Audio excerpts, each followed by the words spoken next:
चर्चा में शामिल होने के लिए हमारे साथ मौजूद हैं वीएलए अंबाला मैडम, को फाउंडर हैं स्टॉक मार्केट टुडे की। मैडम, आपका बहुत स्वागत है मनी 9 पर। थैंक यू सो मच विशाल जी। जी, कारोबारी सत्र का अंतिम मतलब आप समझिए कि आज लास्ट डे है मैडम, फ्राइडे का डे है आसपास, और बाजार में अगर आप देखिए तो 400 पॉइंट के से अधिक की जो है गिरावट देखने को मिल रही है सेंसेक्स में, और निफ्टी भी जो है अब 26,040 के आसपास जो है ट्रेड कर रहा है। सबसे पहले आपसे ओपनिंग रिमार्क लेना चाहेंगे, बाजार में आज गिरावट क्यों आ रही है मैडम? क्या इसके पीछे जो तर्क दिया जा रहा है कि रुपए में जो गिरावट आ रही है वो एक बड़ा फैक्टर है? वेडनेसडे के भी एक आंकड़े आए हैं और उसमें कहा गया कि जो एफआईआईज की जो बिकवाली है वो 1,180 करोड़ के आसपास है। क्या वो फैक्टर है कि क्या कोई और नया फैक्टर भी आपको सामने दिखने को मिल रहा है? ये दो मेजर फैक्टर आपने ऑलरेडी गिनाई दिए हैं, और दूसरा एक और फैक्टर ये भी है कि जैसे हम लोग अब ये साल क्लोज ही हो रहा है, तो कुछ जी। पोजीशंस जो ओपन होती हैं, जनरली पीपल डू प्रेफर कि अगर कहीं पर कोई प्रॉफिट बुकिंग हो सके तो करे, क्योंकि इसके बाद में it's kind of a festival season is starting. And next couple of days trading session नाम के रहेंगे, लेकिन जो वॉल्यूम या पार्टिसिपेशन होता है वो कंपेरेटिवली लो रहता है। सो दिस इज वन, और another on the other hand एक ये भी रीजन है। बट जो ये हो गई कि एक समझने वाली बात, लेकिन जो दिखने वाली बात सच में है वो ये है कि अभी जो रिलायंस का सभी सेक्टर्स को आप लीजिए कि मेजरली जो कुछ सपोर्ट हमको पिछले कुछ सेशन से मिला था, इट वाज आईटी। एंड जी। जब रुपया थोड़ा सा मजबूत हो रहा था अगेंस्ट द डॉलर, मैंने उस समय, और डॉलर की बात मैं सिर्फ इसलिए कर रही हूँ क्योंकि आईएनआर अगेंस्ट डॉलर, क्योंकि हमारा majority of business US market से आता है फ्रॉम द आईटी सेगमेंट। तो जब ये थोड़ा सा कूल ऑफ हो रहा था, पुल बैक ले रहा था, इट वाज माय ओपिनियन कि मुश्किल से 84 85 तक मैक्स आया तो आया, it just a pull back, वापस से 92 की जो रेस है वो शुरू होगी। So that's what we are experiencing it. And जो करेंसी का डेप्रिसिएशन है, it is one of the major trigger for our market, because we are not only depreciating against the US dollar, we are actually depreciating among the all major currency, चाहे वो आप Japanese currency लीजिए या फिर आप कोई भी आप मेजर करेंसी उठाइए, जी। रुपया वीक है। लेकिन इसके अगेंस्ट में जो अभी कुछ जो न्यूज भी मार्केट में फ्लोट हो रही है, कुछ रिसर्च रिपोर्ट मार्केट में फ्लोट हो रही है अबाउट दी आने वाली आउटलुक ऑफ ग्रोथ कैसी रहेगी।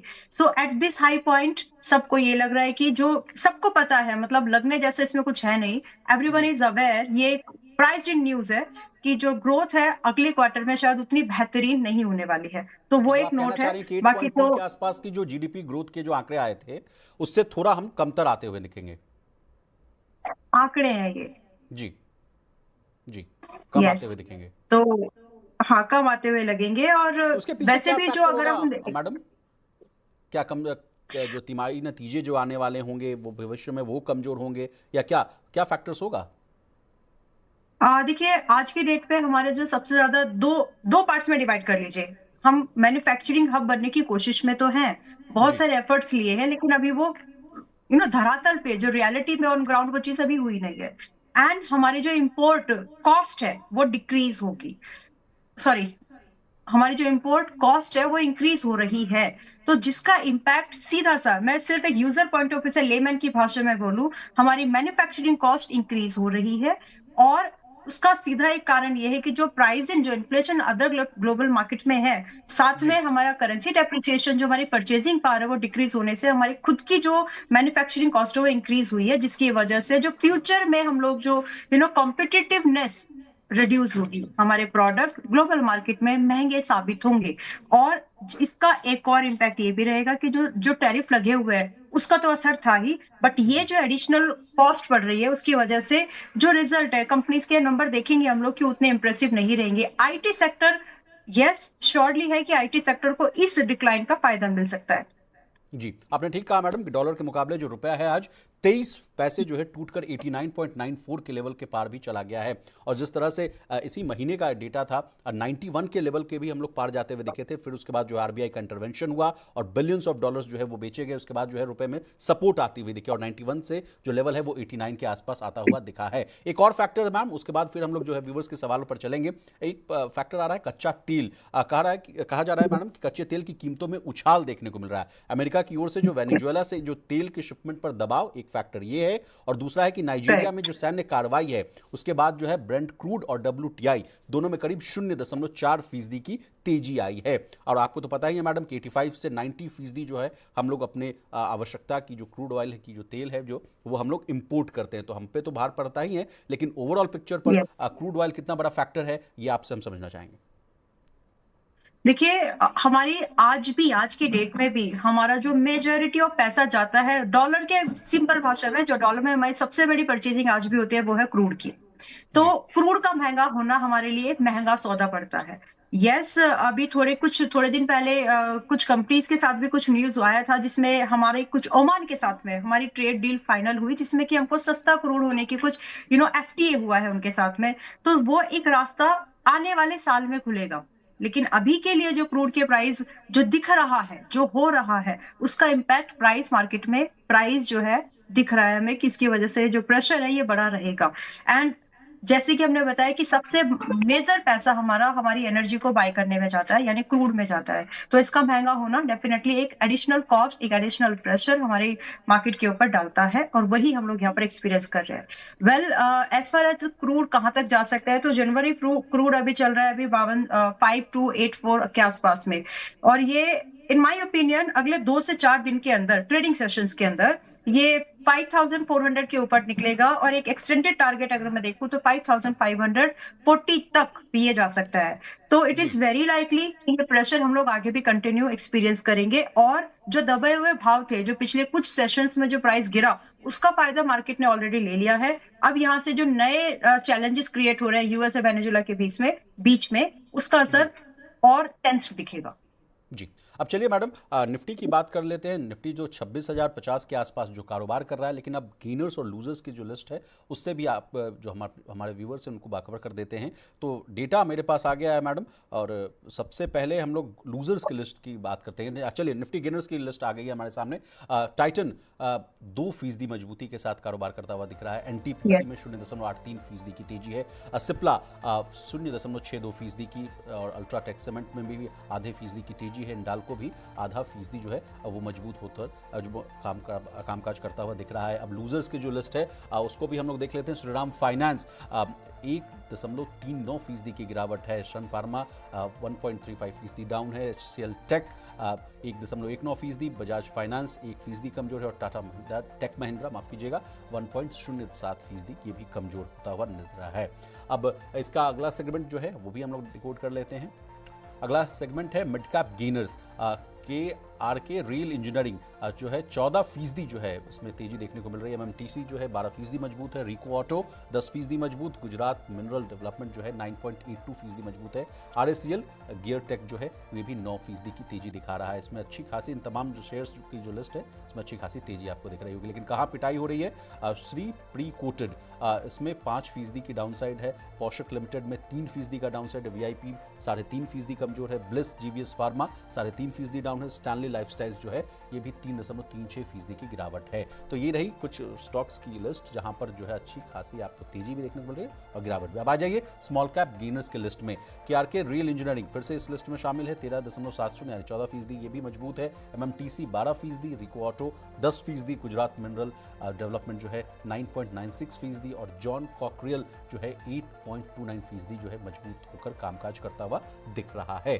तो ये रही स्मॉल कैप गेनर्स की लिस्ट। अब स्मॉल कैप लूजर्स की लिस्ट भी देख लेते हैं। श्री प्री कोटेड 5% डाउन है। ब्लिस GVS फार्मा 3.5% जो है ये भी डाउन है, और स्टैनली लाइफस्टाइल्स जो है 3.5% ये भी डाउन है। VIP इंडस्ट्रीज में भी मार पड़ रही है, 3.44% डाउन है। FIM इंडस्ट्रीज जो है ये अगला स्टॉक है जिसमें भी 3% से अधिक की गिरावट आपको देखने को मिल रही है। तो ये रहा पूरे स्टॉक्स का लिस्ट, कहाँ तेजी हो रही है और कहाँ नुकसान हो रहा है। मैडम आपसे समझना चाहेंगे, सन फार्मा को एक स्टॉक लेते हैं हम लोग, इसको डिस्कस करने की कोशिश करते हैं। आज ओपनिंग 1737 के आसपास है और हाई 1737 के आसपास है। गिरावट आ रही है मैडम, क्या बिकवाली हो रही है ऊपरी स्तर पर, या क्या कोई और फैक्टर है? इसमें एक न्यूज भी थी, आज सुबह हम लोग कहीं पर डिस्कस कर रहे थे कि सन फार्मा एक न्यूज फ्लो भी है। जी मुझे याद तो अभी नहीं आ रहा है, but there was a news flow in this. But जी उस न्यूज फ्लो के चल आई थिंक कुछ स्टेक सेलिंग वगैरह का कुछ रहा है। जी। वेल बट मैं सजेशन मेरा ये है कि इस गिरावट में तुरंत बाय मत करिए।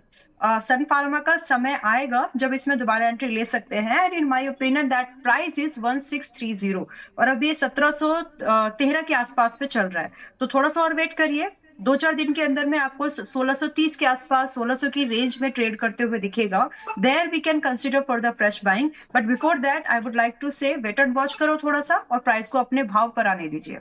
जी। अब जो मुनाफा वसूली की जो दबाव देखने को मिल रहा है मैडम, वो एक और स्टॉक में देखने को मिल रहा है, वो है श्रीराम फाइनेंस में। इसको लेकर खबरें आ रही थी, जी। और अब देखिए जिस तरह से जो पिटाई हो रही है, अब इसमें क्या करने की सलाह होगी? श्रीराम फाइनेंस में तो देखिए एक अच्छे ऊपरी स्तर से मतलब कोई ऐसा बड़ा दबाव मुझे नहीं लग रहा है इसमें, और अभी जी। ये 960 के प्राइस पर है। And Vishal ji, I am happy to share with your all viewers, क्योंकि जी मनी प्लीज। 9 के व्यूअर्स को भी ये स्टॉक 600 620 पर अभी रिसेंटली रिकमेंड किया गया था, and from there it is 960।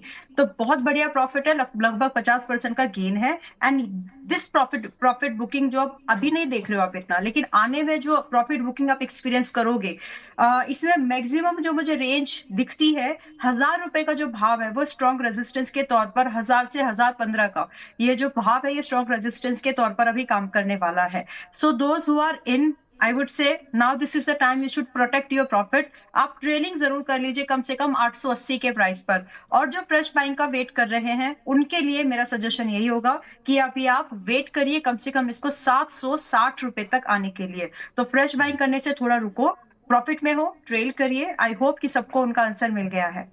Ji. Ma'am, दो तीन स्टॉक हैं, वो डिफेंस से रिलेटेड है, मैंने निकाला है अपने आर एन डी कर कर। उसमें कहा जा रहा है कि 35% तक टूट चुके हैं डिफेंस स्टॉक्स, और डिफेंस स्टॉक देखिए काफ़ी हलचल में भी हैं। तो मैं आपसे समझना चाहूँगा कि इन शेयरों में क्या करने की सलाह होगी। एक दो स्टॉक है, मझगांव डॉक के शेयर में आप देखिए, जहाज बनाने वाली कंपनी है।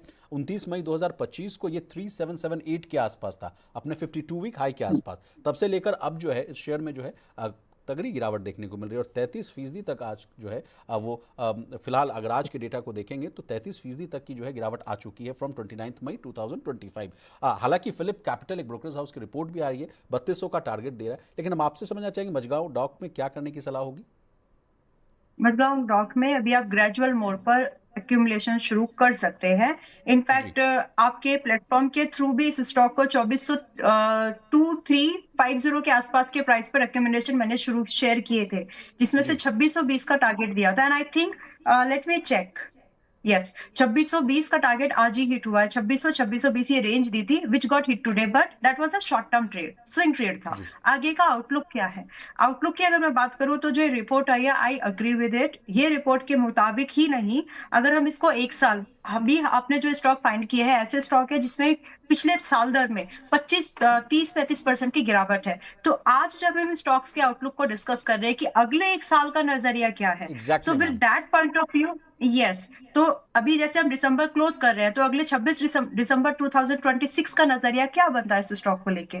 तो ये सिर्फ 3200 के पास तक ही नहीं रहेगा, क्योंकि और यहां से मुझे लगता है कि 3500 के टारगेट को अचीव करने के लिए तैयार हो रहा है। But okay. आपको इसको ट्रेड कैसे करना है, हैंडल कैसे करना है, जो आप आज इसमें बाइंग ले रहे हैं, you got to be mentally financial prepared well advance, कि अगर यह स्टॉक आपको 2400 के आसपास मिले ड्यू टू एनी रीजन, किसी भी न्यूज फ्लो की वजह से, वहां आप थोड़ा सा एडिशन कर सके। एंड जो स्टॉप लॉस आप इसमें मेंटेन करके चलेंगे स्ट्रिक्टली, बिकॉज अगर ये स्टॉप लॉस ब्रीच होता है इन गुड मार्केट कंडीशन, तो जब मार्केट खराब होगी तो स्टॉप लॉस जो है, जो सपोर्ट है एक्चुअल, फिर वो काफी काफी दूर होंगे। तो 2200 रुपए का जो स्टॉप लॉस है, बड़े टारगेट जो मैंने अभी यहाँ पर अभी आपको मेंशन किए हैं कि 3000 जो रिपोर्ट के अनुसार है, उन्होंने 3200 बोला है, but according to me 3000 should be the first target that should be considered, and okay. 3500 at जैसे ही आपका 3000 ट्रिगर हो, ट्रेलिंग करना चाहिए। Okay ma'am, next stock is Cochin shipyard. अगर इसके भी डेटा देखें तो 6 जी। जून 2025 को ये 2547 का जो है अपना 52 वीक हाई लगाया था, और तब से लेकर अब तक देखें तो शेयर में भी जो है 35% की गिरावट है। हालांकि फिलिप कैपिटल की भी एक रिपोर्ट ही है, उन्होंने भी बाय की रेटिंग दी और 2175 का जो टारगेट दिया है। आपको कैसा लग रहा है कोचिंग शिपयार्ड मैडम? क्योंकि आज मैंने पूरा जो शो है इसको थोड़ा जो है डिफेंस ओरिएंटेड रखने की कोशिश की है, और तमाम जैसे मैं हम लोग समझिए मैडम 4 ट्रेडिंग सेशन ही बस दूर है हम लोग 2025 से। तो जो नेक्स्ट ईयर का यस। जो फॉरकास्ट है तो वो कैसा हो, इस ये भी मेरा एक मुद्दा था जिसको मैं आपसे जो है डिस्कस करने की कोशिश कर रहा हूँ। तो आज मैं अभी जो भी स्टॉक्स देखूंगी विशाल जी, मैं उस नजरिए से देखूंगी कि हमारे एक साल का नजरिया क्या बनता है और क्या स्ट्रेटेजी यूज करें। विद दैट जी। पॉइंट ऑफ व्यू सभी स्टॉक्स को हम एनालाइज करेंगे। तो कोचिन शिपयार्ड अभी 1650-55 के पास में है, बायबल है।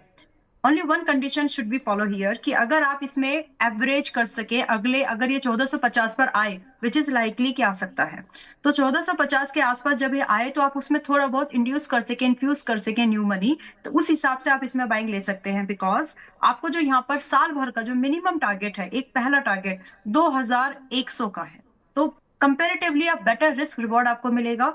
एंड जो आपको डिविडेंड मिलेगा ड्यूरिंग द ईयर वो एक अलग चीज है, बट स्टॉक पर प्राइस पर भी आपको एक एप्रिसिएशन यानी अपसाइड की मूवमेंट दिखती है। नाउ टारगेट हम यहाँ पर सेकंड टारगेट कम से कम अगर मैं लेके चलूँ तो यहाँ पर 2350 तक भी एक सेकंड टारगेट हम लोग यहाँ पर एक्सपीरियंस कर सकते हैं।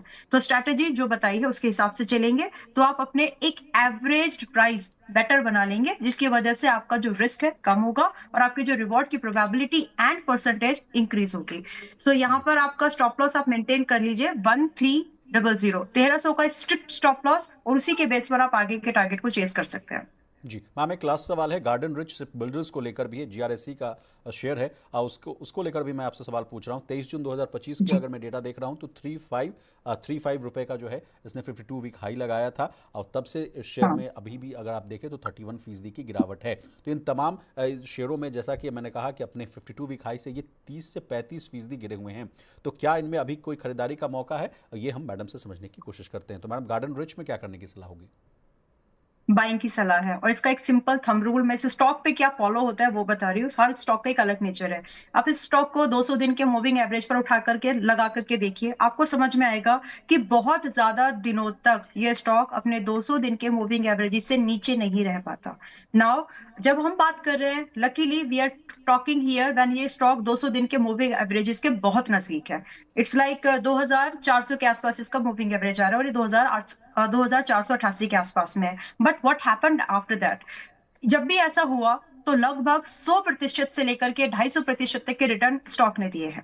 सो सिमिलर एक्सपीरियंस, बट उसमें समय लगा है, एक साल की नजरिया पूरा नहीं, कभी कभी कम तो कभी ज्यादा समय लिया है उसने, लेकिन अपसाइड की मूवमेंट ज्यादा बनी और डाउन साइड के लिए जो रिस्क था वो डिफाइंड रहा, कम रहा। एंड सिमिलरली तो इसी पैटर्न को वैल्यूएशन, मार्केट के जो नैरेटिव्स चल रहे हैं, न्यूज फ्लो जो है हमारे डिफेंस सेक्टर को लेकर के, करंट इस स्टॉक की बुक ऑर्डर वैल्यू, करंट इसकी खुद की वैल्यूएशन और प्राइस एक्शन, इन सबको जब आप एक साथ मिलाएंगे तो आपको एक साल के लिए बहुत अच्छा 50 से 60% का अपसाइड का मूवमेंट ओपन होते हुए दिखता है। So that's the outlook. Now buy कैसे करें? अगर आप इसको 2400 के और 2500 की रेंज में बाइंग एक्यूमुलेशन कर रहे हैं, देन आपके मिनिमम टारगेट की एक्सपेक्टेशन 3000 से स्टार्ट होनी चाहिए, and it should go up to, आप इसको 3500 तक भी देख सकते हैं। रही बात स्टॉप लॉस, तो क्योंकि जैसे मैंने एक्सप्लेन किया कि स्टॉक का नेचर क्या है, तो उस नेचर को ध्यान में रखते हुए you might require to add something near to 2200, and a combined stop loss आपको 2500 पर मेंटेन करके चलना चाहिए, and which is very very unlikely कि वो हिट हो। जी मैम, अब कुछ व्यूअर्स के भी सवाल हम लोग लेने की कोशिश करते हैं। संजीव कुमार जी हमारे साथ जुड़ चुके हैं। इनका सवाल है कि please ask for the technical and the fundamental view on Taj GVK. इन्होंने खरीद रखा है, 477 का भाव है, तो प्लीज़ ताज जीवीके को देखिए मैडम, कैसा लग रहा है चार्ट्स पर? जस्ट मिनट, और आज ये भी 4% अप भी है, और 430 का इसका भाव चल रहा है। देखिए, एक ब्रॉडर व्यू में अगर आप इसको देखें तो सेक्टर से सस्ता है। शेयर होल्डिंग पैटर्न में एफआईआई का इनफ्लो आपको दिखेगा, यानी पिछले क्वार्टर और इस क्वार्टर के डिफरेंस में ईयर ऑन ईयर में भी आपको थोड़ा चेंज दिखेगा। और जो मार्केट कैप है वो स्मॉल कैप है, तो अगर आपको कुछ ऐसी चीजें मिल जाती है जो स्मॉल कैप है, प्रॉफिटेबिलिटी कंपनी में है, और साथ में आपकी एफआईआई का इंटरेस्ट और रिआईएस का इंटरेस्ट वहां पर बना हुआ है, प्रोमोटर की होल्डिंग ज्यादा प्लेज्ड ना हो और सिग्निफिकेंट अमाउंट हो उनके प्रोमोटर्स की, तो ऐसी जगह पर आप इन्वेस्टमेंट के बारे में mid term and short term में, एंड अगर आप उसको थोड़ा होल्ड कर सके तो लॉन्ग टर्म के लिए भी देख सकते हैं। सो फ्रॉम माय साइड, आपने इसको अच्छे समय पर हाईलाइट भी किया है, अगर इसको 430 पर एज अ फ्रेश बाइंग कोई कंसीडर भी करना चाहे तो भी कर सकते हैं। बिकॉज फ्रॉम हियर जो मिनिमम टारगेट विशाल जी बनते जी हैं वो कम से कम स्टार्ट होते हैं 480 से, विच इज लाइकली 13 30% के लगभग का अपसाइड का मूव है। And okay. हम इसको अगर एक थोड़ा और 6 महीने के नजरिए से देखें तो लगभग 535 तक का, 530 इस 5 पॉइंट की रेंज तक भी 530 तक का एक टारगेट हमको सेकंड भी दिख सकता है। तो वैल्यूएशन पार्ट पर कंफर्ट है, प्राइस एक्शन मॉडरेट है, बहुत ज्यादा नीचे की बाइंग नहीं है, मीडियोकर बाइंग मिल रही है अभी आपको। ये स्टॉप लॉस आप जरूर लगा लीजिए। आपका स्टॉप लॉस यहाँ पर 390 रुपए का मेंटेन होना चाहिए, बट अपसाइड की पोटेंशियल या फिर मेरी भाषा में टारगेट प्रोबेबिलिटी हायर है इसमें। जी, चलिए मैम, तो फिर अगला स्टॉक इनका मिधानी है। मिधानी को लेकर भी इनका सवाल है। 400 रुपए की खरीद है, क्या करने की सलाह होगी मैडम? 400 रुपए की खरीद है, जी, बाप रे। बहुत कितने स्तर ऊपर पर के फंस? स्तर पर खरीद के उनका स्टॉप लॉस भी नहीं लगाया गया है। ठीक है, वेल, नो वरीज। अभी देखिए थोड़ा सा ये स्टॉक अभी एक पुल बैक मूवमेंट में, आपको पहले डिसाइड करना है कि आप इसको कितने क्वार्टर्स के लिए होल्ड कर रहे हैं। सो लेट मी टेक कि आप इसको कम से कम 2 क्वार्टर्स, आज से 6 महीने होल्ड कर रहे हैं, यानी जून जुलाई तक आपका नजरिया है, मई जून तक कम से कम। सो विद दैट व्यू आप चाहें तो थोड़ा बहुत एडिशन करने की अगर आपकी गुंजाइश है तो आप कर सकते हैं, अगर नहीं तो एज इट इज भी छोड़ सकते हैं। नाउ इसमें स्टॉप लॉस आप स्ट्रिक्टली मेंटेन कर लीजिएगा इस बार 295, ठीक है। एंड यहां से जो टारगेट है, आपको टारगेट लेने के लिए वेट ही करना पड़ेगा अगर एवरेजिंग नहीं की तो मेरी नजर में जो अगले कुछ महीनों के अंदर में जो पहला target, I should say weeks, जो कुछ वीक्स में जो अगला टारगेट मुझे यहाँ पर दिखता है दैट इज 380। एंड पॉसिबली कुछ महीनों का जो टारगेट मुझे यहाँ पर दिखता है वो 430 तक का दिखता है। सो डिसाइड कि क्या आप इसमें एवरेजिंग कर सकते हैं। If yes, try to add something, क्योंकि यहाँ से आपको फिर एग्जिट, प्रॉफिटेबल एग्जिट थोड़ा जल्दी मिल सकता है। Stop loss okay. जैसे मैंने बताया 295 is more than enough to hold this stock, क्योंकि अगर इसके नीचे ये जाता है तो फिर इसके बाद में जो पीएसयू स्टॉक्स में जो एक थीमेटिक बाइंग चल रही है, अगर आप देखेंगे तो सभी पीएसयू स्टॉक्स में थोड़ा भी बाइंग का मोमेंटम बना हुआ है। इट इज बिकॉज की क्वार्टर एंड हो रहा है और we are very close to budget. तो वो नैरेटिव जो मार्केट में चल रहे हैं, आप उसको ध्यान में रखते हो अपने स्टॉप लॉस को स्ट्रिक्ट या फिर श्रिंक्ड रखिए। ओके मैम, एक लास्ट स्टॉक है जी इनका MICEL, 45 की खरीद है। इन पर भी एक राय दे दीजिए। MICEL। जी, 45 रुपए की खरीद है, अभी खरीदा है, ठीक है, फिलहाल आप इसको होल्ड करिए, कोई प्रॉब्लम नहीं है। एंड आई वुड से आपने एक अच्छे समय पर एक बाइंग कर ली है। एक और चीज जस्ट इसमें पॉसिबल टारगेट शेयर करने से पहले I want to tell you this stock is expensive to इस सेक्टर। आपने सिर्फ ये प्राइस एक्शन के बेस पर आपने इसको बाय लिया है। सो अगर आप इस तरह की बॉटम बाइंग कर रहे हैं and you are not comparing that stock with the sectors multiples and the other fundamental scopes, तो उसमें जी, जनरली क्या होता है कि स्टॉक टेक्निकल्स फेल होते हैं इन दैट वे। सो आपका एक्सपोजर जरूर लिमिट कर लीजिए, वही मैं कहना चाहूंगी। और स्टॉप लॉस जो आपको मेंटेन करना है वो स्ट्रिक्टली 41 का होना चाहिए। टारगेट की एक्सपेक्टेशन आप रख सकते हैं 50 onwards up to 55, but fundamentally stock अभी एक्सपेंसिव है, टेक्निकल के जी, बेस पर ठीक है। जी। मैम, अब आईपीओ की बात कर लेते हैं। जेप्टो की आईपीओ की को लेकर खबरें आ रही हैं। कहा जा रहा है कि आज जो गोपनीय तरीके से, यानी कॉन्फिडेंशियल रूट से जो है आईपीओ के जो पेपर्स हैं, यानी जो डीआरएचपी हैं, वो फाइल किए जाएंगे।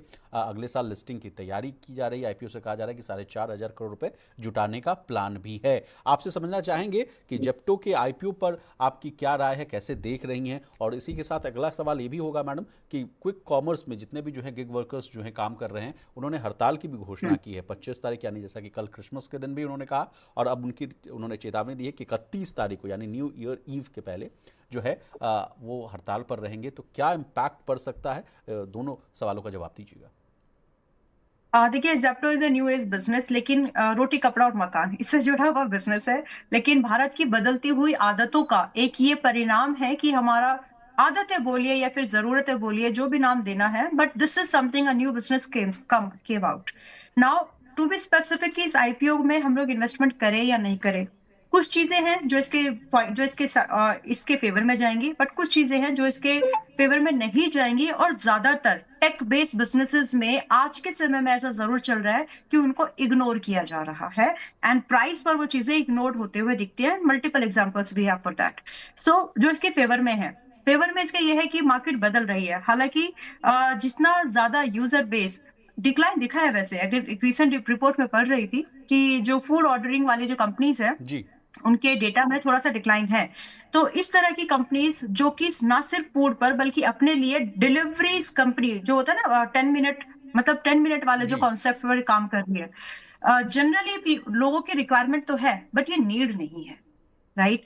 तो मैम, मुझे उनके लगता कुछ है कि आप प्रमुख मांगे इन्वेस्टमेंट, हैं। मैम माफ कीजिएगा, मैं आपको बीच में रोक रहा हूँ कि कुछ प्रमुख मांगे हैं नहीं। वर्कर्स की, मैं वो दोहराना चाहूंगा ऑन स्क्रीन। कुछ 9 मांगे हैं मैडम। जी। कहा जा रहा है कि फेयर एंड ट्रांसपेरेंट जो है वेतन का स्ट्रक्चर जो है वो लागू किया जाए, 10 मिनट डिलीवरी मॉडल है उसको तुरंत बंद किया जाए, बिना प्रक्रिया के आईडी यस। ब्लॉक और पेनाल्टी पर जो है वो रोक लगे, सुरक्षा के लिए जरूरी जो है गियर्स जो हैं और जो उपाय वो दिए जाएं, ऐसी बातें आ रही है सामने। एल्गोरिदम के आधार पर भेदभाव ना हो, सभी को जो है बराबर काम मिले, प्लेटफॉर्म्स और कस्टमर से जो है सम्मानजनक व्यवहार हो, काम के दौरान जो है ब्रेक और तय समय से ज्यादा काम ना कराया जाए, ये भी बात सामने आ रही है। ऐप और टेक्निकल सपोर्ट मजबूत हो, खासकर पेमेंट और रूटिंग की समस्याओं का निदान हो सके, स्वास्थ्य बीमा, दुर्घटना कवर और पेंशन जैसी जो सामाजिक सुरक्षा है वो भी लोग डिमांड करते हुए दिख रहे हैं मैम। तो ये बहुत बेसिक चीजें मांगी हैं। मतलब वो तो कोई भी एम्प्लॉय किसी भी कंपनी से एज एन एम्प्लॉयर डिमांड करेगा। लेकिन मुझे जो सबसे बड़ा कंसर्न जो यहाँ पे है, इसका यूएसपी है 10 मिनट्स डिलीवरी। जी राइट, वही सेलिंग पॉइंट इनका दिखता है। डार्क स्टोर्स जो बनते हैं उसी सेलिंग पॉइंट के थ्रू कि आप जगह जगह अपने डार्क स्टोर्स बना रहे हैं, जहां पर आप एक डिलीवरी रूट है आपका, पूरा एक नेटवर्क है जिन लोगों के थ्रू आप अपने it's a completely people dependent business first of all. और अगर आप उनको खुश नहीं रख सकते तो आपके बिजनेस को शेक होने में, आपके बिजनेस की बाउंड्रीज को, फाउंडेशंस को हिलने में बिल्कुल समय नहीं लगता। हालांकि मांडवाली हो जाती है, इस तरह के केसेस में समाधान निकल जाते हैं। बट एट दिस पॉइंट, जहां पर एक कंपनी ऑलरेडी एक बहुत कैश बर्न से झेल रही है या फिर फेस ऑफ कर रही है जिसके साथ में, वहां पर अगर आपकी इस तरह की डिमांड्स आती हैं, तो उस कंडीशन में आपके expenses company point of view से अगर हम देखें तो आपके ऊपर खर्चे और बढ़ेंगे, विच जी मे लाइक और मे नॉट। आगे आपको वो जो लॉयल्टी है आपके क्लाइंट, आपके जो गीगा वर्क्स हैं वो आपके साथ में जी काम करेंगे नहीं करेंगे वो अलग बात है, लेकिन आप इमीडिएटली इफेक्ट ये है कि आपके ऊपर और भी फंड्स की रिस्पॉन्सिबिलिटी बढ़ गई है, आपका जी खर्चे बढ़ जाएंगे। और जी जो आपका यूएसपी है उसके ऊपर चैलेंज किया जा रहा है, तो कहीं ना कहीं। बट इन सब के साथ में ये सारे इसके नेगेटिव पॉइंट्स है विशाल जी, लेकिन इसका जी साथ इसका एक पॉजिटिव पॉइंट सिर्फ एक ही है कि ये जो प्राइस बैंड लाएंगे, शायद अगर 100 रुपीज के आसपास लाए तो इट मे गेट हिट, क्योंकि टेक का नाम लगा है, 100 रुपीज है, एक मास और में इनकी लगातार आप देखिए ना पॉपुलैरिटी मैडम, है। 100 रुपए के आसपास जो भी आईपीओ आए हैं उनको बहुत अच्छा खासा रिस्पांस मिला, चाहे वो लेंसकार्ट को लेकर आप देखिए, मीशो को लेकर देखिए, तमाम शेयरों में जो है अच्छी खासी तेजी देखने को मिली। लेकिन एक बड़ा सवाल ये भी उठा अंबाला मैम की वैल्यूएशन को लेकर, जैसे देखिए लेंसकार्ट के वैल्यूएशन को लेकर भी कहा गया कि 70,000 78,000 करोड़ के आसपास की बात आ रही थी। इसके भी वैल्यूएशन को मैं जो डिकोड कर रहा हूं ईटी की खबर के अनुसार 63,000 करोड़ का जो है कहा जा रहा है कि जेप्टो का वैल्यूएशन हो सकता है। आपसे मेरा एक प्रश्न है कि क्या ये जायज लग रहा है मैडम वैल्यूएशन, या इसको लेकर आपको भी कुछ रार तकरार लग रही है? मुझे इसमें बिल्कुल जस्टिफिकेशन नहीं लगता। वही तो मैंने बोला कि कुछ ऐसे ऑड्स भी हैं जो कि टेक बेस्ड बिजनेसेस में जस्टिफाई हो रहे हैं, मतलब पीपल आर इग्नोरिंग दैट। बड़े बड़े जो फंड हाउस है उनको उनको सपोर्ट करें एज एन एंकर इन्वेस्टर, जबकि वैल्यूएशन पार्ट पर अगर आप देखेंगे तो कहीं से कहीं तक भी कंफर्टेबिलिटी आती ही नहीं है। एंड जो आपने दूसरी बात यहाँ पर बोली कि 100 रुपीज के price band, it's a human tendency. People see, you got to be very very fair with your money. आपको अपने पैसे के साथ ईमानदार और वाइज होना पड़ेगा। 100 रुपए की चीज हर बार सस्ती है ऐसा नहीं होता, बट माइंडसेट एग्जैक्टली यही कहता है कि चलो 100 रुपए का ही है ना, खरीद लेते हैं। बट ऐसा नहीं है। आपको वैल्यूएशन ढूंढनी है। But some time it happens, exceptionals also there. Vishal ji, physics वाला जी हो गया, मीशो हो गया। 100 रुपए के प्राइस बैंड, रिटेल अच्छा था, टेक बेस्ड बिजनेस थे, चल गए। तो वो चलना यहाँ पर भी होगा, लेकिन आईपीओ प्रीमियम लिस्टिंग लेकर अगर आप एप्लीकेशन लगा रहे हो, आईपीओ का लिस्टिंग पैसा लेकर के कुछ कुछ दिनों के अंदर निकल भी जाइए। दैट्स माय ओके ओपिनियन, जब भी ये ओके। आएगा मार्केट में। तो जेप्टो में जो अगर गेन मिल रहा है, आईपीओ लिस्टिंग का गेन है, तो वो लें और तुरंत पैसा अपना निकाल लें, विड्रॉ करने की ये सलाह है ना मैम? चलिए, तो जेप्टो के साथ जी, काम करने वाले अभी तो बैंकर्स की टाइम है, अभी लिस्ट। तो काफी टाइम है आने में। जी जी। तो जेप्टो के साथ काम कर जी रहे हैं जो जी। बैंकर्स की जो लिस्ट है वो भी मैं एक एडिशनल जानकारी अपने व्यूअर्स को दे दूं। देखिए इसमें Axis Bank, Motilal Oswal investment advisors, Morgan Stanley, HSBC और गोल्डमैन सैक्स की जो है इंडिया की वाली जो यूनिट है वो शामिल है। कंपनी की जैसा कि मैंने आपको बताया कि लेटेस्ट वैल्यूएशन जो है $7 बिलियन के आसपास है, जो इस साल अक्टूबर में $450 मिलियन फंडिंग राउंड के बाद आई थी। ऐसे भी खबरें आई हैं। 2020 में जेप्टो की शुरुआत हुई थी और ये बैंगलोर जो है बेस्ड कंपनी है। तो चलिए, ये हुई आईपीओ की बात। अब कुछ जो है हम अपने व्यूअर्स की बात कर लेते हैं। रीना परमार जी हमारे साथ जुड़ चुकी हैं। रीना परमार जी का भी सवाल हम लोग लेने की कोशिश करेंगे, लेकिन उसके पहले हमारे साथ गौरव तिवारी जी जुड़ चुके हैं। इनका प्रश्न है, मैम पावर ग्रिड में ऑप्शन में पोजीशन ले सकते हैं जनवरी सीरीज की? अगर हाँ तो कोई स्टैंडर्ड बनवा दीजिए आप प्लीज। ओके, पावर ग्रिड में यस ले सकते हैं, इन्होंने स्ट्रैडल बोला that he wants to play hedged, so यहाँ पर he is asking straight for the trade. Let me give ji that ji then. No worries. Fine. अब ये चल रहा है 267 पर, थोड़ा सा समय लगेगा। जी मैम 265. यू नो व्हाट, आप यहाँ पर आप डायरेक्शनल ट्रेड भी ले सकते हैं। You know need to have this straddle here, because straddle में आपकी प्रॉफिटेबिलिटी को मुश्किल जाएगी, आने में समय लगेगा। एंड जो स्कोप है चार्ट पर वो कंपैरेटिवली कम है, but still if you want to have a straddle trade which is likely safer approach, तो आप ले सकते हैं। फिर भी उसमें आपको जो परसेंटेज ऑफ प्रॉफिटेबिलिटी है थोड़ा कंपैरेटिवली डायरेक्शनल ट्रेड की कम होगी, लेकिन आपका रिस्क भी कम ही होगा। So here we have power grid June series 265 call option and 270 put option. इन दोनों की कंबाइंड जो कॉस्ट है, मैं स्ट्रैडल थोड़े अलग तरीके से करती हूँ। मैं डीप आईटीएम्स को या फिर आईटीएम्स को ट्रेड करना ज्यादा प्रेफर करती हूँ अगर मुझे स्टॉक में पोटेंशियल ज्यादा दिख रही है। So it might seems new to you, but this is what I do trade in such conditions for my members also. So Power Grid Jan series 265 call option at the rate of 8.20 and Power Grid Jan 270 put option at the rate of 5.85. Combined cost is going nearly 14 and जो target यहाँ पर एक combined आपको मिल सकते हैं वो start होते हैं 20, 22 and 25 तक। वाई? बिकॉज स्पॉट चार्ट पर यहाँ पर जो पोटेंशियल दिखती है पावर ग्रिड में 285 तक की बहुत आसान पोटेंशियल है स्विंग ट्रेड के माध्यम से, स्विंग ट्रेड के जरिए, एंड 293 तक। तो इस मूव में आपका ये जो डी आईटीएम वाला स्ट्रेडल है ये काम कर जाएगा, so you can trade okay this. And इसमें जो स्टॉप लॉस आपको मेंटेन करना चाहिए अप्रोक्सीमेटली 7 रुपए का टोटल आपका एक स्टॉप लॉस होगा, और आज से पूरे महीने भर का नजरिया आपको लेकर के चलना है, which is likely to work.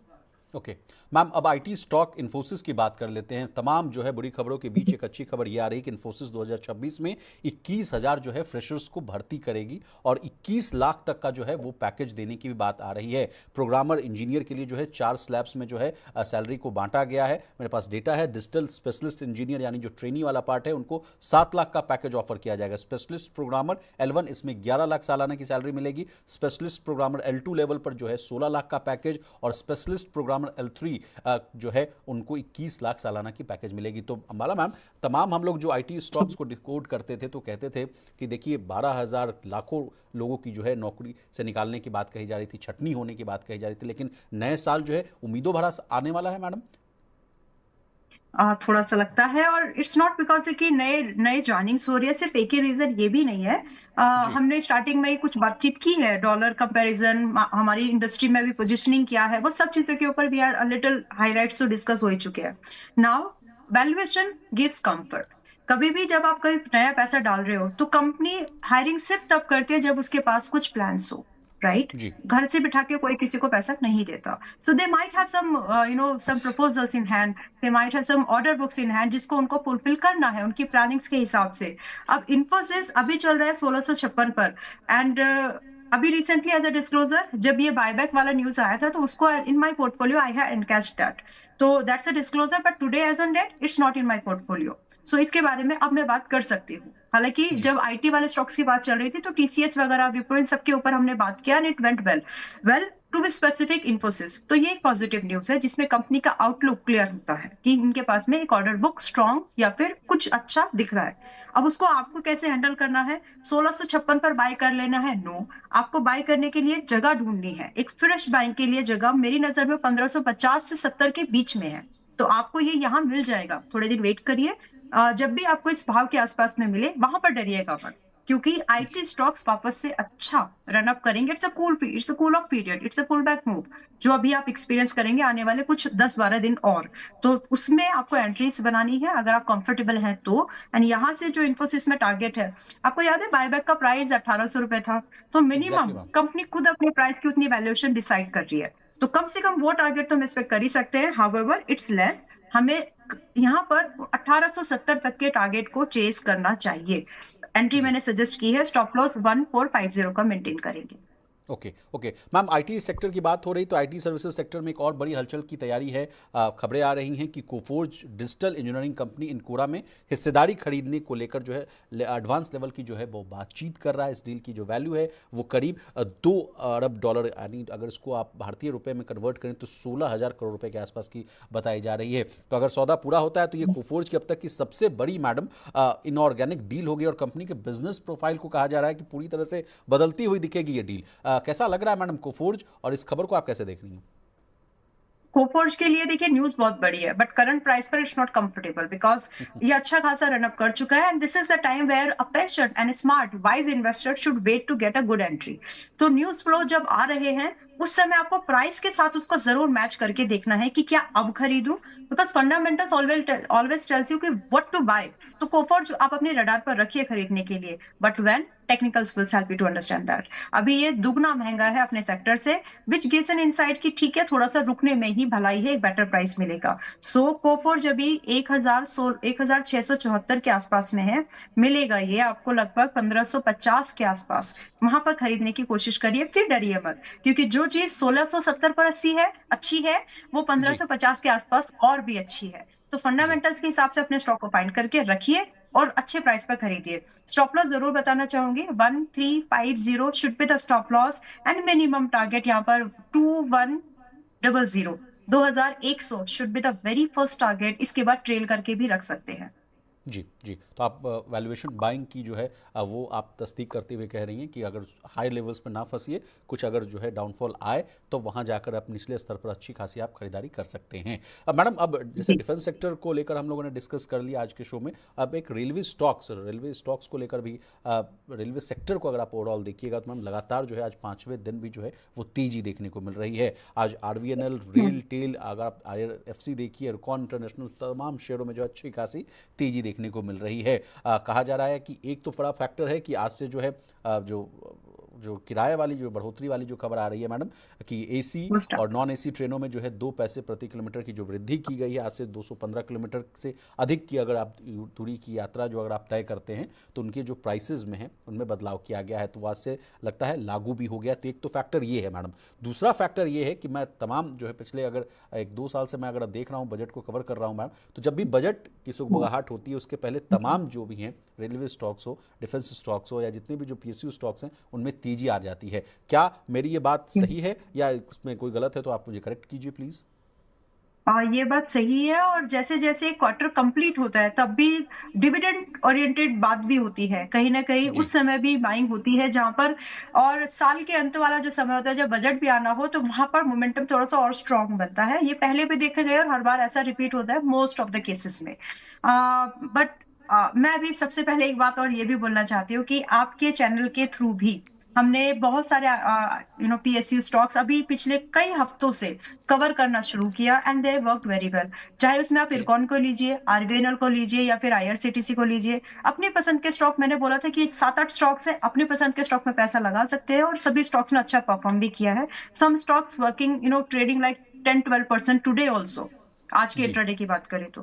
But the question here is, क्या खत्म हो गया ये मूवमेंट या फिर अभी भी यहाँ से एक मूवमेंट बाकी है? सो विशाल जी, ये एक आज की डेट में पैसा डालने वाला वो गलती नहीं कर रहा है जिसने टॉप पर बाय किया था। दोनों की एंट्री में, प्राइस में बहुत डिफरेंस है। आप आज एक गिरे हुए स्टॉक को, गिरा हुआ मतलब अच्छा खासा डिस्काउंटेड स्टॉक को एक अच्छे प्राइस पर खरीदने की कोशिश करें, जिसमें अपसाइड की मूवमेंट एंड पोटेंशियल टाइमिंग आपके फेवर में जा सकती है। सो अगर आप इन स्टॉक्स में पैसा लगाने का प्लान कर रहे हो, बी लिटिल कॉशियस। रीजन एक है कि आप थोड़ा सा लेट एंटर कर रहे हैं उनके मुकाबले जिन्होंने पिछले हफ्ते 15 दिन पहले एंट्री बनाई है, and I was one of them कि मैंने ये स्टॉक्स रेकमेंड किए थे। अभी जी आप पैसा लगा सकते हैं, लेकिन एक्सपोजर थोड़ा सा आधा करके लगाइए, सो दैट अगर ये स्टॉक 10-15% गिरे, विच इज इट्स नेचर, इनका नेचर है कि इतना करेक्ट करके चलते ही है, तो आप उसमें थोड़ा बहुत एडिशन कर सके, सो दैट आपका एवरेज प्राइस बेटर बने और आप इनको हफ्ता, 10 दिन, 3 महीने तक का एक व्यू बना करके होल्ड कर सके। अभी इन सभी स्टॉक्स में लाइन से 10 से 25% की अपसाइड पोटेंशियल अभी भी बाकी है, अगर हम 4-5-6 महीने की व्यू को बात करें तो। चलिए मैम, अब कुछ बजिंग स्टॉक्स पर नज़र डाल लेते हैं। तो हमारा जो बजिंग सेगमेंट है उसकी स्टार्ट करते हैं हम लोग। जी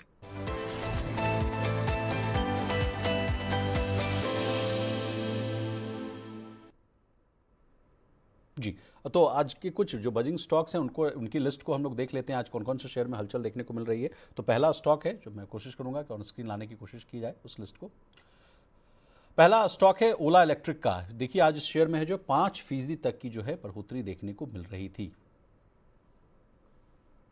बीएसई पर ये जो है आज 37.28 का जो है हाई बिल बनाता हुआ दिख रहा। लगातार जो है छठे दिन जो है इन शेयरों में जो है तेजी देखने को मिल रही है। सरकार से कहा जा रहा है कि 366.78 करोड़ रुपए का जो पीएलआई इंसेंटिव है वो मंजूर किया जा रहा है। इंसेंटिव जो है फाइनेंशियल ईयर 2024-25 के लिए मिलेगा। जी तो मैडम जो ओला इलेक्ट्रिक का जो शेयर है जो हमारा आज बजिंग स्टॉक भी है, लगातार मैं इसको देख रहा था मैडम कि बीच में इसको लेकर जो खबरें आई थी कि सब कुछ बदलता हुआ दिख रहा है। तमाम एक दो जो मॉडल्स थे वो भी जो है कंपनी के द्वारा पेश किए गए थे, नए जो बैटरी सेगमेंट वाली। उसके बाद इस शेयर में अच्छी खासी तेजी आई थी निचले स्तर से, लेकिन फिर से जो है ऊपरी स्तरों से जो है शेयर में जो है गिरावट आई और अब देखिए ये 36 रुपए के आसपास आता हुआ दिख रहा है। और बीच में ऐसे भी खबरें आई थी कि भावेश साहब ने जो है भर भर कर जो है इस शेयर को जो है बेचा है। कैसा लग रहा है मैडम ओला इलेक्ट्रिक? मैं डिस्क्लोजर शेयर करना चाहती हूँ पहले। फॉर 19 दिसंबर को मेंबर्स को हमने इसको 34 के प्राइस पर बाय कराया है, एंड विद अ व्यू कि हमको यहाँ पर 41, 50 एंड 65 के मिड टर्म गेन्स मिल सके, जिसमें कि हमारा पहले से प्लान है कि अगर ये 27 के आसपास आ जाए, so we gonna add something in that. So okay इससे ये मैंने इसलिए एक्सप्लेन किया है ताकि एक आउटलुक जो है कि मेंबर्स को ऑलरेडी हम रिकमेंडेशन दे चुके हैं, similar outlook I am continuing with it now. And 19 दिसंबर की बात है, 2-3 सेशन पुरानी ही है। So it's an opportunity. ये स्टॉक न्यू एज बिजनेस के बेस पर तो है, तो यहाँ पर अभी बहुत ज्यादा डाउनसाइड बची नहीं है। तो अगर आप ओके एक रिस्क ही नहीं बोल सकते, अगर आप एक ऐसी इन्वेस्टमेंट को प्लान कर सकते हैं जो स्टॉक आपको 70 रुपए 80 रुपए पर पसंद आ रहा था, वही चीज बदलाव के साथ अब आपको थोड़ी बहुत मिल रही है, तो क्या आप उसमें पैसा लगा पाएंगे? अगर वो वैल्यूएशन वाइज कम मिले तो, और जहां पर आपको थोड़ा सा माइक्रो फैक्टर सपोर्ट कर जाए, अगर आप उन चीजों को जज करके पैसा लगा सकते हैं, so this is the time. और इसीलिए हमने अपने मेंबर्स को रिकमेंडेशन दे दिया है। 41 is the target for us to first, and 65 तक हम लोग देख रहे हैं। 6 महीने का डाउन द लाइन हमारा व्यू है। तो अगर किसी को इसको करना है, देखना है, तो उस नजरिए से देख सकते हैं। For me it's a opportunity. Okay okay. अब आते हैं नेक्स्ट स्टॉक पे। नेक्स्ट स्टॉक हमारा है कैस्ट्रॉल इंडिया। जी जी इसके भी शेयर जो है आज 5% से अधिक की उछाल मारता हुआ दिख रहा था मैडम ऑन स्क्रीन। और बीपी ने अपनी जो है 65% हिस्सेदारी है जो बेचने का जो है वो समझौता किया है। खरीदारों की लिस्ट अगर देखें तो स्टोन पिक, मोशन, जेवी कोऑप और सीपीपी इन्वेस्टमेंट बोर्ड्स है। डील के बाद जो है ओपन ऑफर का हाँ ऐलान किया जा रहा है, ऐसी बातें भी सामने आ रही है। ओपन ऑफर के तहत कहा जा रहा है कि 26% जो है अतिरिक्त हिस्सेदारी खरीदी जाएगी। कैसा लग रहा है मैडम कैस्ट्रॉल? अच्छा लग रहा है, इसीलिए जी अच्छा लग रहा है, इसीलिए आज इसको मतलब सुबह के ट्रेड्स में हम लोगों ने इसको 190 95 की इस रेंज में स्विंग ट्रेड के लिए रिकमेंड कर दिया है। And it's a good opportunity, bottom buying की एक मौका मिल रहा है आपको। और यहाँ पे थोड़ा बहुत मैनेजमेंट जो स्टेक चेंज होकर के जो चेंज होगा, तो इंटरवेंशन नया ही आ रहा है इसमें, कोई इसमें मुझे बुरा नहीं लग रहा है न्यूज पॉइंट ऑफ व्यू से। और रही बात की इसको खरीदारी कहाँ तक करें, बॉटम बाइंग अगर आप कर रहे हैं, so this is the price. और आप इसमें एक स्टॉप लॉस जरूर रखिएगा ध्यान से, कि अगर आप एक स्टॉप लॉस मेंटेन कर सकते हैं, let me tell you the stop loss. क्योंकि ये अभी 26 दिसंबर को ही, यानी आज ही हमने अपने मेंबर्स को ऑलरेडी रिकमेंड कर दिया है विशाल जी। सो विद जी इन द सेबी गाइडलाइंस ये डिस्क्लोजर में दे रही हूँ, जिसमें कि हमारा टारगेट है 200 से लेकर के 250 तक। एंड हम यहाँ पर इसमें एडिशन का हमने रखी है गुंजाइश कि अगर ये 185 तक आता है, तो थोड़ा बहुत हम लोग एडिशन का व्यू रखें। सिमिलर व्यू मैं यहाँ पर भी शेयर कर रही हूँ कि अगर किसी को देखना है 210 से 250 तक के टारगेट के लिए हम इसको देख सकते हैं। व्यू है सिर्फ 6 महीने तक का मैक्स। एंड जो स्टॉप लॉस हम यहाँ पर रखेंगे 175 का, एक कंबाइंड स्टॉप लॉस, चाहे एवरेज करे या नहीं करे तो भी 175 is the stop loss. Stock में लोअर लेवल पर एंट्री बन रही है, इसलिए रिस्क रिवॉर्ड बहुत फेवरेबल बनेगा। जी। और ये भी स्टॉक का अगर प्राइस देखें मैडम, जैसा कि अभी हम लोग कुछ आईपीओ पे चर्चा भी कर रहे थे, 100 रुपये 150 रुपये, तो ये भी उसी रेंज में आता हुआ दिख रहा है, 100-200 के रुपए के बीच के में है। 200 वाला कैटेगरी थोड़ा सा अलग हो जाता है, उसका जी रिस्पॉन्स जी थोड़ा जी। अलग आता है। जी। चलिए बट स्टिल चलिए। मतलब कंपनी के ब्रांड के हिसाब से, मार्केट प्रेजेंस के हिसाब से, इसके मार्केट पोजिशनिंग के हिसाब से it's a good pick. Okay okay. Next stock पर चलते हैं। नेक्स्ट स्टॉक कोफूर्ज है। आईटी कंपनी एनकोरा को खरीदने की बातचीत चल रही है, ऐसी खबरें आ रही हैं। डील का साइज जो है वो $1 अरब से ज़्यादा हो सकता है। नॉर्थ अमेरिका में कंपनी की मजबूत जो है मौजूदगी है, ऐसी बात भी सामने आ रही है। एनकोरा की मालिक जो है private equity firm advent international है। एडवेंट ने 2021 में बारवंग जो है पिंकस से हिस्सेदारी खरीदी थी। मैडम कोफोर्ज को लेकर मैंने आपसे शो के दौरान भी बोला था, तो अगर फिर से अगर आप एक दो लाइन बोल दें प्लीज कोफोर्ज को लेकर। तो इसको बाइंग के लिए वेट करना चाहिए 1530 और 1500 के बीच की रेंज में। ये एक अच्छी बाइंग रेंज बनेगी। थोड़ा और डिक्लाइन होने की पॉसिबिलिटीज है, पेशेंटली वेट करिए ताकि आपको अच्छा प्राइस मिले। स्टॉप लॉस जो हम यहाँ पर रखेंगे मैक्सिमम, चलिए एक स्ट्रिक्ट स्टॉप लॉस यहाँ पर जो रखना है वो 1300 रुपए का है। हालांकि जो टारगेट है, कम से कम टारगेट यहाँ पर हम थोड़े बड़े देखेंगे, क्योंकि कंपनी का जो नजरिया है, जो बदलाव है, ये एक स्ट्रेटेजिक बदलाव है, जिसके चलते इसमें 2100 से लेकर के 2350 के आसपास तक के भाव मिल सकते हैं। इन्वेस्टमेंट वाले नजरिए से पैसा लगाएं इसमें, ट्रेडिंग वाले से नहीं। जी, तो आज के बजिंग स्टॉक में बस इतना ही। आप चलते हैं नेक्स्ट सेगमेंट की ओर।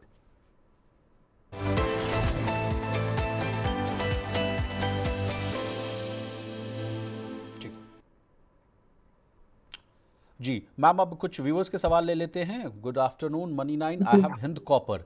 हिंद कॉपर है मैडम, 1000 शेयर्स हैं, 370 की खरीद है। Please let me know the target for the profit booking. 370 की खरीद है Hind copper. First of all congratulations, and I mean it's a good entry that you made, but अभी this is the time when you should trail it. जहां पर आपको secure करना profit को, वो ज्यादा इंपॉर्टेंट है रादर कि आप नए प्रॉफिट में इसमें चेज करें। हालांकि अगर मेरा एक साल का, मैंने एक बहुत स्पेशल डेडिकेटेड वीडियो इन स्टॉक्स के ऊपर बनाई कि जो दिसंबर 25 में हम कौन से ऐसे स्टॉक खरीदे जो दिसंबर 26 तक हमको अच्छा रिटर्न दिला सके। तो हिंद कॉपर, हिंद जिंक, उसमें से कुछ स्टॉक्स मैंने इंक्लूड किए हैं। 5 स्टॉक्स थे, उसमें से 2 ये है। हिंद कॉपर अभी भी मजबूत है। स्टॉक में हम बात कर चुके हैं इसके बारे में कि क्यों ये मजबूत रहेंगे 1 साल और 1.5 साल और, तो वो डिस्कशन एक लंबा अलग डिस्कशन पॉइंट है। जी, बट टू बी चाह भी रहा स्पेसिफिक, था मैडम कि कमोडिटीज सेगमेंट को भी मैं थोड़ा टच करूं। गोल्ड सिल्वर को लेकर भी खबरें आ रही थी आज की। अगर मैं सिल्वर की बात करूं मैडम, तो आज तो एकदम जबरदस्त। चांदी एक दिन में 13,117 रुपए महंगा हो गया है। सोने की अगर बात की जाए तो वो भी आप देखिए 1.38 जो है वो लाख के आसपास आता हुआ दिख रहा है। 1,38,000 के पार चला गया है। ऑल टाइम हाई दोनों जो है, जो कमोडिटीज जो है ऑल टाइम हाई के आसपास हैं। 2,32,000 के आसपास जो है चांदी चला गया है, और सोना जैसा कि मैंने आपको कहा। और इसके अलावा कमोडिटीज सेगमेंट की मैं बात करूं तो तांबा देख लीजिए, प्लैटिनम देख लीजिए मैडम, तमाम जितने भी जो कमोडिटीज है उसमें आग लगी हुई है। एक दो उत्तर मैं आपसे जानना चाहता हूं मैडम, क्यों लगी हुई है आग? सप्लाई डिस्ट्रप्शन है, और भारत में सिंपल से एक है। अच्छा, मुझे याद भी आ गया कि पिछली बार हम जो प्राइम शो में जुड़े थे, उस समय एक छोटा सा पुल बैक, अभी मुझे बहुत अच्छे से याद आ गया। तो मैंने बोला था, अभी मुझे पूरा अच्छे से वो याद आ गया कि ये जस्ट एक पुल बैक है, वापस से नए हाई बनेंगे, एंड 2 लाख के ऊपर आई गेव दैट वर्ड, ये जाएगा। और मतलब ये 2,20,000 जाएगा, वो 2.25 लाख तक का एक ऐसा मतलब डिस्कशन हुआ था। 2 तो जाएगा, ये बात पक्की की थी हमने, लेकिन 2,30,000 जाएगा, दिसंबर में ही जाएगा, इतनी जल्दी एक्सपेक्टेशन मैंने भी नहीं की थी। और ग्लोबल ये जो ब्रोकरेज हाउस की तो रिपोर्ट्स ये भी कह रही है माला मैडम कि 3 लाख के भी पार जा सकता है सोना। यस यस, उसका सोना चांदी बोला है शायद। जी जी जी, नहीं सोना को भी बोला है मैडम, सोने को भी लेकर भी है, भविष्यवाणी की गई है। ओके, तो यस, तो अभी अगर हम 2 कमोडिटीज के बीच में देखें ना, तो दोनों की जो रफ्तार है, दोनों में रेस इस तरह की लगी है कि कौन ज्यादा जीतेगा। सोने को चढ़ने के लिए हेज चाहिए, आई मीन कुछ तो ऐसे टेंशन वाली कंडीशन चाहिए। वो टेंशन वाली कंडीशन अभी नहीं है, जिसकी वजह से सोना थोड़ा सा कंपैरेटिवली चांदी के, कॉपर के, एल्यूमिनियम के कम चल रहा है। और ये जो चढ़ावट है, ये जो बढ़ती है ना, ये फंडामेंटल्स के बेस पर है। जितना ज्यादा इलेक्ट्रिफिकेशन, अब थीम्स के नाम लेंगे तो इनके कंजप्शन बढ़ रहे हैं, but resources are limited and you cannot make them, you cannot produce them. आप माइनिंग ही कर सकते हो, राइट? इससे ज्यादा क्या करोगे आप? तो वो जो रिसोर्सेज है लिमिटेड है। एंड अगर आप देखेंगे तो जो नेचुरल रिसोर्सेज है, इसको लेकर के बड़ी लड़ाइयां चल रही हैं, जो ऊपर से दिख नहीं रही है अभी। हर कोई, चाहे वो किसी भी प्रोडक्ट को लीजिए, हर कोई कंट्री या हर कोई इकोनॉमी स्पेसिफिकली जो माइनिंग वाले प्रोडक्ट्स है उनको ओन करने की, उनको रूल करने की कोशिश में है। तो जो जीत जाएगा उसकी जीत होगी, बाद में वो अलग बात है। बट फिलहाल जो सप्लाई में जो डिस्ट्रप्शन है, सबको जो डर है, कंजप्शन डिमांड तो बढ़ गई, लेकिन उतनी सप्लाई नहीं बढ़ पाई है। और उसी का चलता यही रीजन है कि जहां सप्लाई में थोड़ा डिसरप्शन आता है वहां पर मैं भी अपने पास होता है ना जो जमाखोरी करना, मतलब रख लेना, पता नहीं टाइट वाले कि नहीं, बट थोड़ा स्टोरेज कर लेना, वो चीज है यहाँ पर और वो चलेगी।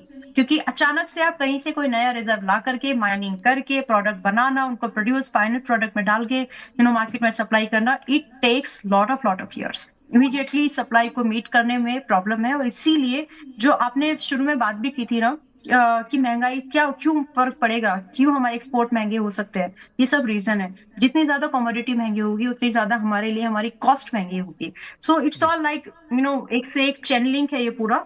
सो अभी भी ये मेटल्स स्ट्रांग ही रहेंगे, इसमें कोई दो राय नहीं है। अगर मैं ये बोलूं कि निफ्टी ईटीएफ या इंडेक्स ईटीएफ ज्यादा अच्छे परफॉर्म करेंगे या फिर ये हमारे commodity will win for the next 1 and 2 years। Okay okay. तो मैम अब नेक्स्ट सवाल है शंकर सिंह साहब का। इनका सवाल है ABFRL पर 82 की खरीद है, 1200 शेयर्स हैं मैडम। 1200 शेयर है एंड खरीदी कितने की है इनकी? 82 82।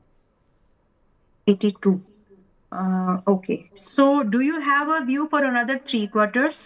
If yes, ma'am try to add some. ये बता नहीं रहे मैडम, बोल रहे शेयर एवरेज करे, होल्ड करे कि एग्जिट करे, प्लीज राय दे दें। यस, मैंने वो उस चीज को समझते हुए मैं ये बताने की कोशिश करूंगी कि आप अगर आपका नजरिया अप टू 3 quarters है, try to add something here and I request you, infact a sincere suggestion, maintain a stop loss at 66 रुपए का स्ट्रिक्ट स्टॉप लॉस लगाओ, और यहाँ पर आप एक एग्जिट एवरेज वाला ढूंढिए जिसमें कि एवरेज एग्जिट आपका 94 पर एक बनेगा मिनिमम फर्स्ट टारगेट। उसके लिए तो आप बिल्कुल होल्ड कर सकते हैं। इसके बाद अगर आपका प्रॉफिटेबल मार्जिन रहता है, थोड़ा कुशन रहता है, तो फिर आप 100 तक के लिए, 105 के लिए भी इसको रख सकते हैं। So averaging is something that you can do in it as of now, ताकि आपका एग्जिट जल्दी मिल सके, अदरवाइज थोड़ा सा प्रॉब्लम जाएगी। तो ज्यादा रिस्क ना लो, लेकिन थोड़ा बहुत एडिशन कर सकते हैं, एवरेज कर सकते हैं। ओके नेक्स्ट सवाल है मैडम ठीक। इनका ट्राइडेंट पर। वो 30 रुपए के आसपास इन्होंने खरीद रखा है, 500 शेयर्स हैं। ट्राइडेंट। अच्छा, हिंद कॉपर पर व्यू रह गया, हिंद कॉपर खरीदिए। जी प्लीज अभी बता जब दीजिए मैडम, कमोडिटी की 1000 बात हो शेयर्स गई थे, है तो 370 के आसपास। हाँ हाँ, तो अभी मैं भी आपका कमोडिटीज ट्रेलिंग जो वाले है सेगमेंट में फंस गया। वो मेरे पोर्टफोलियो में आज की डेट में 36% वेटेज कमोडिटी पे है। तो खैर जी अभी है, हाँ, 425 रुपए का एक ट्रेलिंग जरूर लगा लीजिए ताकि आपका अच्छा खासा प्रॉफिट आपके सिक्योर हो जाए। And it is the race for the 520 से लेकर के 600 की रेस है ये, रख ओके लीजिए। जी। And then we will move to Trident, 30 की खरीद, ट्राइडेंट 500 अभी शेयर्स। 26 रुपए। जी इनकी बाइंग्स कितने की मैंने मिस कर दिया 30 की है विशाल मैम, जी? 30 की है, 500 ओ शेयर्स हैं। गॉड। ओके, इसमें एवरेजिंग तो करने के लिए मैं सलाह नहीं दूंगी अभी। It's not something that you can average. आप स्टॉप लॉस जरूर रख लीजिए, अगर हिट हो जाए तो दुख मत करिएगा। Try to use that money in some other stocks, ma'am तो जो कि प्लीज 25 रुपए। सजेशन भी दे दीजिए अंबाला मैडम, अगर स्विच करने की अगर आप हाँ सलाह दे जी। रही हैं तो ट्राइडेंट से हटकर कहाँ पैसा लगाएं? ओके, देखिए शक्ति इसी पंप है, प्राइस अभी रेंज के ठीक ठाक आसपास लग का रहा है। अगर आप स्टॉक निकाल पाएं तो बेहतर होगा हमारे व्यूअर के लिए। ऐसा मुश्किल हो जाएगा। ओके मैं ओके। क्योंकि प्राइस और स्टॉक में थोड़ा सा जी जी वो जी प्लीज टाइमिंग, बता उसके लिए दीजिए। फिर टाइम चाहिए, जी मतलब जी I need time for that. But अभी के लिए ट्राइडेंट में you should maintain a stop loss at 25.70। 25 रुपए ओके 70 पैसे का स्टॉप लॉस मेंटेन करिए and then only you should wait. आप ओके वेट कर सकते हो, लेकिन stop loss should be there this time.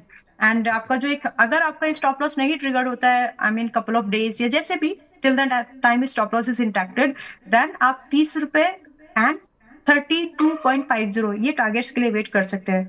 But I request and suggest, दोनों वर्ड में यूज कर रही हूँ, तो आप मेरा समझ जाइए, आप वो स्टॉप लॉस जरूर मेंटेन करिएगा इसमें। जी एक लास्ट जी यस एक लास्ट सवाल अंबाला जी मैम, उसके बाद जी। शो को वाइंड अप कर देंगे। आइनॉक्स विंड है, लास्ट सवाल, 149 की खरीद है, 250 शेयर्स हैं। इस पर भी शंकर सिंह साहब सब आपसे जवाब मांगने। 149 की बाइंग है, 250 शेयर है। मैं इसमें एक चीज और देखना चाहती हूँ विशाल जी, थोड़ा सा तो एक्सपेंसिव है।